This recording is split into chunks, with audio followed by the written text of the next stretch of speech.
Good morning. आ जाइए, चलिए एक बार फिर से हम इसको पेज आगे बढ़ाते हैं जो हम 6th क्लास की एनसीईआरटी पढ़ रहे हैं ज्योग्राफी की। देखिए अभी तक हमने जहाँ तक पढ़ लिया अब उससे आगे आज यहाँ एक वर्ड लिखा है प्राकृतिक वनस्पति। क्या लिखा है वर्ड? प्राकृतिक वनस्पति, ये लिखा है। अब इसका कुछ तो मतलब होगा ना, है ना।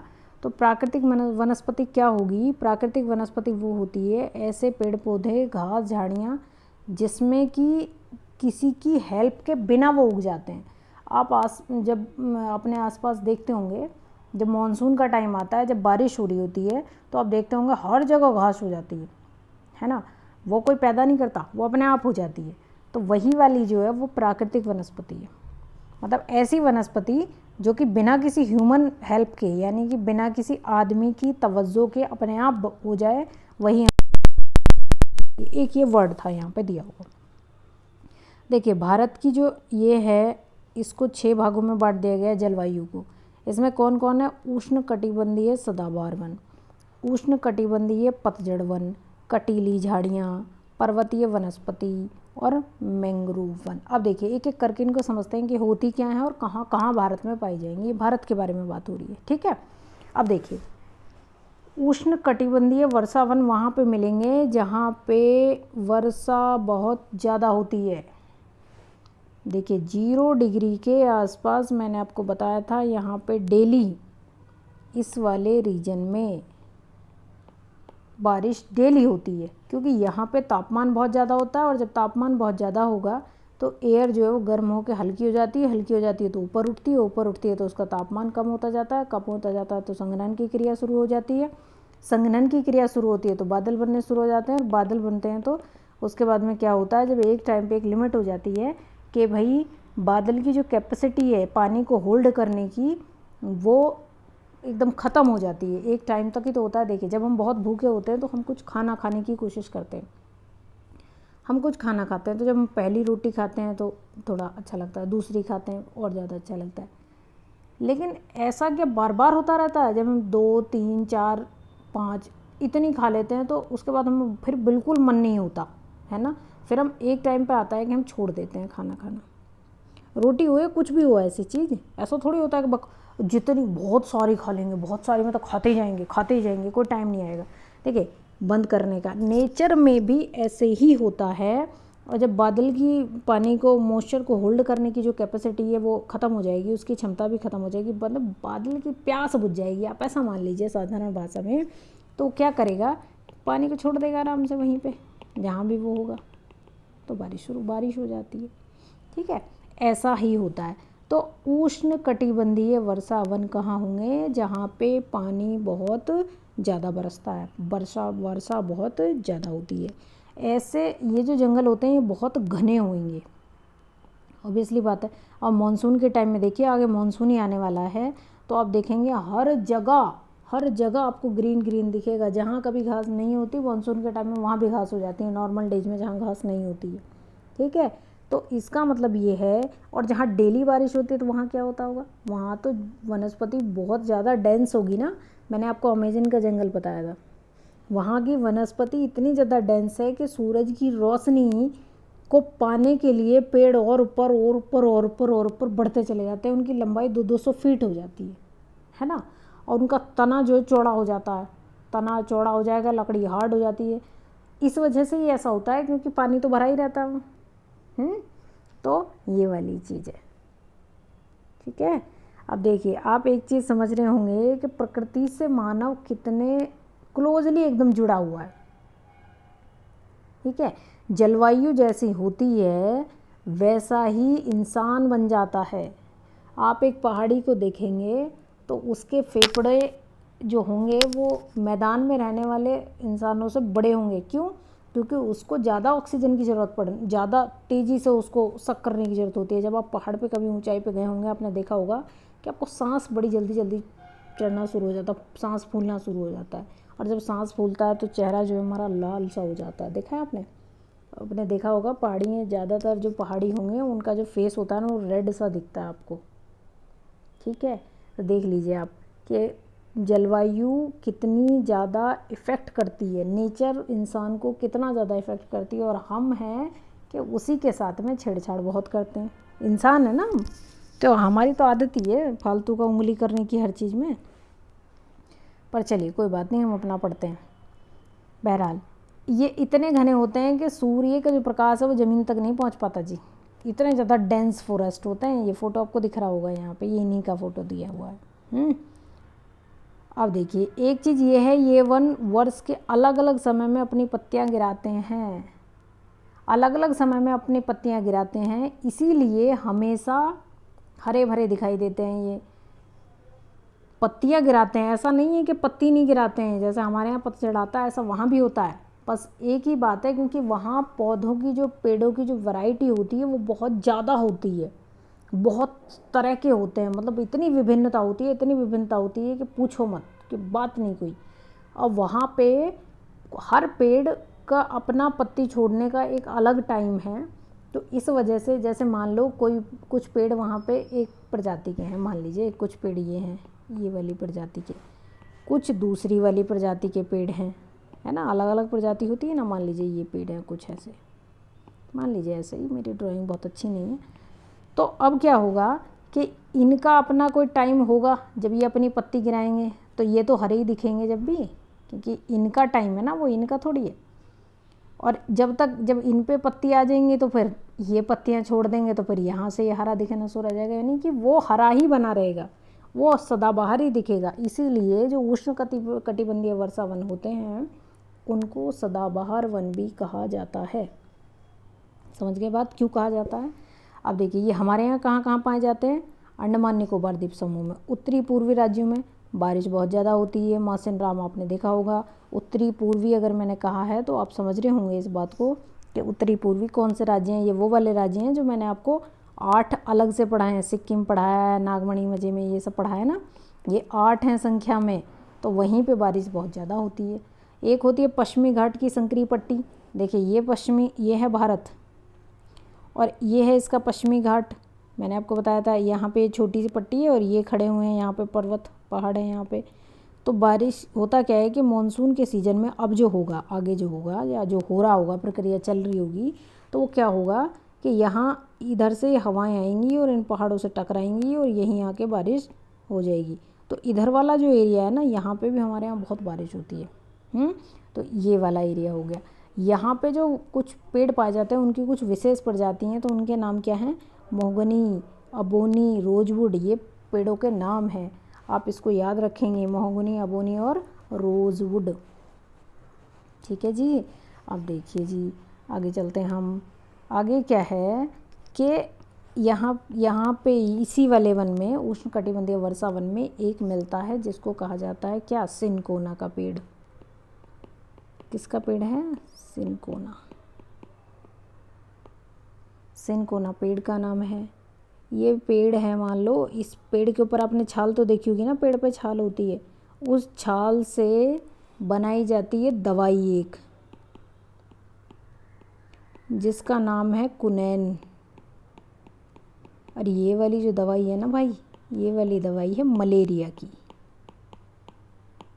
ठीक है, ये कुनैन पेड़, ये सिनकोना पेड़ है, एक मात्रा होती है ये पेड़ पे, सिनकोना पेड़ है और इसकी छाल से दवाई बनाई जाती है जिसका नाम है कुनैन।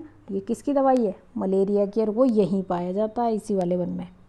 ठीक है, ये चीज़ हो गई।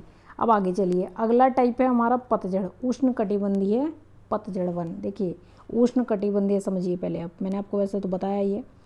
अब देखिए ये पृथ्वी बनाई है हमने, इस पे एक लाइन इसको बीच से काटती हुई ड्रॉ करी, उसका नाम है 0 डिग्री। फिर एक लाइन 23.5 डिग्री ड्रॉ करी और एक लाइन 23.5 डिग्री साउथ में ड्रॉ करी, एक 66.5 डिग्री ड्रॉ करी, और एक यहाँ पे तो 90 डिग्री आर्कटिक वृत्त हो जाएगा। 90 डिग्री क्या हो जाएगा, पोल हो जाएगा, नॉर्थ ध्रुव। अब देखिए ये वाला जो एरिया है ना, 30 डिग्री के 23 डिग्री दोनों तरफ का जो एरिया है, ये पूरा एरिया उष्ण कटिबंधीय क्षेत्र कहलाता है जी। क्यों, क्योंकि यहाँ पे वर्ष भर किसी न किसी टाइम में सूर्य की सीधी किरणें ज़रूर पड़ती हैं। समझ गए बात को आप, वर्ष भर ये चलता रहता है। ठीक, अब यहाँ पे ये वाला जो रीजन है, ये वाले जो रीजन है 23.5 से 66.5 डिग्री, इन्हीं को कहा जाएगा शीतोष्ण। उष्ण माने होता है गर्म और शीतोष्ण माने होता है शीत प्लस उष्ण, गर्म और ठंडा मिला के, ठीक, वो हो जाता है शीतोष्ण। तो ये क्यों है, देखिए यहाँ जमीन में पूरे में बर्फ़ ही बर्फ़ है और यहाँ पूरे में सूरज चमकता रहता है साल भर। तो जब यहाँ पे इधर से गर्मी है और इधर से ठंड है तो दोनों मिला जुला के रीजन बन जाएगा, यही कहलाता है शीतोष्ण, ना बहुत ज़्यादा ठंडा और ना बहुत ज़्यादा गर्म, ये वाला एरिया। और जब ये वाला यहाँ जब जाएंगे, ये ऊपर जब चले जाएंगे इस वाले रीजन में, जो ये 66.5 डिग्री से ऊपर वाला है, तो यहाँ तो बर्फ़ ही बर्फ़ है, वही बर्फ़ ही बर्फ़, बर्फ़ ही बर्फ़। तो ये कैसा है, शीत, ठंडा शीत है। समझ गए बात को आप। तो अब देखिए जहाँ पे टेम्परेचर ज़्यादा होगा ऑब्वियसली वहाँ बारिश ज़्यादा होगी, क्योंकि जैसे ही तापमान बढ़ेगा वैसे ही जो हवा होगी वो हल्की हो जाएगी, हल्की हो जाएगी तो ऊपर उठना शुरू करेगी, ऊपर उठना शुरू करेगी तो कंडेंस होगी, कंडेंस होगी तो बारिश होगी। बारिश का ये तो प्रोसेस होता है, ऐसे तो बारिश होती है। आपने देखा होगा जैसी गर्मी बढ़ती है तो आपके मदर फादर या और लोग जो घर में बुजुर्ग लोग होते हैं या बड़े लोग होते हैं थोड़े, वो कहने लगे अरे बारिश होगी शायद, क्योंकि मौसम में बहुत गर्मी हो रही है। रीजन यही होता है। समझ गए होंगे आज आप इस बात को। चलिए जी, अब यहाँ देखिए, अब उष्ण कटिबंधीय पतझड़ वन, ठीक है। अब बहुत बड़े भाग में यही वाले वन पाए जाते हैं भारत में। एक तो ये चीज़ है, इनको मानसूनी वन भी कहते हैं। 2 क्वेश्चन, ये कम घने होते हैं, मतलब उतने घने नहीं होते हैं जितने घने उष्ण कटिबंधीय वर्षा वन होते हैं। और पतझड़ क्यों कहा जाता है, क्योंकि जितने भी पत्ते हैं ना, जितने भी पेड़ हैं, इस तरह के वन जितने भी हैं, इस तरह के वनों के जितने भी पेड़ हैं, वो सब एक ही मौसम में पत्ते गिराएंगे। आपने देखा होगा एक टाइम ऐसा होता है कि आपके आसपास जितने पेड़ आपको दिखेंगे सबके सब ऐसे एकदम लकड़ी लकड़ी लकड़ी लकड़ी, उन पर पत्ते नहीं दिखते आपको, है ना। और फिर थोड़े दिन बाद में, कुछ महीनों के बाद में वो फिर से ग्रीन हो जाते हैं, है ना। तो आपने ऐसा नहीं देखा होगा कि, मतलब ये नॉर्मल है, अगर आप मतलब बड़े एरिया में अगर आप देखेंगे तो ऐसा आपको दिखेगा कि सारे पत्ते एक साथ गिरा दिए पेड़ों ने, मतलब कुछ टाइम में सारे पेड़ एकदम ऐसे हो जाते हैं खाली, है ना, एकदम ऐसे कपड़े से इनके किसी ने उतार दिए हो, पूरे लकड़ी लकड़ी हो जाती है उन पर, ठीक है। तो इनका मतलब यही है, पतझड़ इन्हें इसीलिए कहा जाता है क्योंकि सारे जो पेड़ हैं वो अपने पत्ते किसी एक ख़ास मौसम में गिराते हैं, एक समय है उनका जब वो पत्ते गिराते हैं। इनके जो पेड़ हैं वो साल है, सागौन है, पीपल है, जैसे ये थे ना महोगनी, अबोनी और रोजवुड, ऐसे ये हैं, नीम, शीशम, पीपल। आप अपने आसपास जितने पेड़ वेड़ देखते हैं ना, ये सारे के सारे उष्ण कटिबंधीय पतझड़ वन होते हैं जी, बस आप ऐसे याद रख लीजिए। अब आ जाइए कटीली झाड़ियों में। भारत में सबसे ज़्यादा पाए जाते हैं यही वाले वन, उष्ण कटिबंधीय पतझड़ वन, ठीक, इनका क्षेत्र सबसे ज़्यादा है। कटीला सुनते ही आपको समझ में आ गया होगा कि ये वैसे वाले वन है जो कि राजस्थान, रेगिस्तान इस वाले एरिया में मिलते हैं, यानी कि जहाँ पे पानी कम होता है, जो सूखे एरिया हैं वहाँ पे ये होता है। जैसे कि देखिए यहाँ लिखा है ना, पानी की क्षति को कम करने के लिए इनमें क्या हो जाता है, बड़े बड़े कांटे पैदा बना लेते हैं ये पेड़ ज़्यादा। कैक्टस, आपने कैक्टस का पेड़ देखा है आपने, ऐसे, और इसी पे निकले होते हैं छोटे छोटे उसके, वो पाइंस कहते हैं जिन्हें, क्या होता है वो कांटे, है ना। ये शुष्क भागों में, शुष्क माने सूखा, गर्म एरिया, कैसे वाले पेड़ होंगे ये आपको पता ही है, कीकर, कैक्टस, खैर, बबूल, ये वाले एरिया हैं जहाँ बारिश कम होती है वहाँ पे। पश्चिमी घाट का पूर्वी ढाल, यहाँ कंफ्यूज नहीं होना है। देखिए जी, ये खड़ा है पश्चिमी घाट, तो ये मान ले पर्वत खड़े हैं, तो पर्वत में इधर वाला कौन सा घाट हो, कौन सा है हिस्सा इसका, ये जैसे मैंने बांटा, तो ये वाला पश्चिम है, ये वाला पूर्व है ना। तो बारिश यहाँ अटकेगा, जो हवाएं वो यहाँ आके टकराएंगी और यहीं आके ऊपर उठेंगी और इधर ही बारिश हो जाएगी। जब तक ये इधर जाएगी तब तक इसका जो नमी है ना, पानी तो सारा यहीं छोड़ दिया इसने, तो इधर क्या होगा, मान लीजिए ये वाला रीजन है, यहाँ टकराई, यहीं ऊपर उठी, यहीं बादल बने, इधर बारिश होगी। जब हवा इधर जाएगी तो इसमें इसके पास पानी नहीं होगा, नमी ख़त्म हो गई होगी, जो पानी होगा वो तो इसने यहीं खाली कर दिया, तो इधर वाला जो एरिया वो कैसा हो जाएगा, सूखा ही तो रह जाएगा। इसीलिए जो पश्चिम घाट का पूर्वी किनारा है, पश्चिमी किनारा तो ये, यहाँ तो बारिश खूब हो जाती है, जो पश्चिमी किनारा है वो शुष्क हो जाता है, वो सूखा रह जाता है। समझ गए आप बात को, क्यों रह जाता है सूखा। चलिए जी, ये हो गया। अब अगले पे चलते हैं। पर्वतीय वनस्पति, जो पर्वतों पे पाई जाती है पर्वतीय वनस्पति होती है। यहाँ ऊंचाई बढ़ेगी तो तापमान क्या होगा, देखिए हाइट जैसे बढ़ती है ना वैसे ही टेम्परेचर कम हो जाता है, हाइट बढ़ती है तो टेम्परेचर कम हो जाता है। एक तो ये रिलेशन होता है।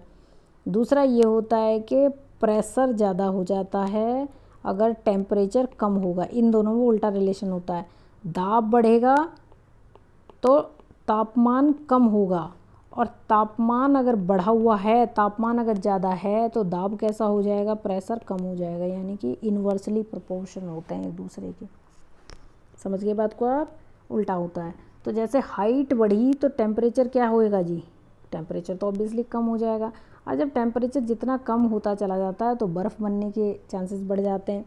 बर्फ़ बन जाएगी तो मान लीजिए अगर मैं ऐसा एक पेड़ मैंने यहाँ बना दिया, मान लीजिए एक पेड़ मैंने ऐसा बनाया और एक पेड़ मैंने आपको ऐसा बनाया, ये वाला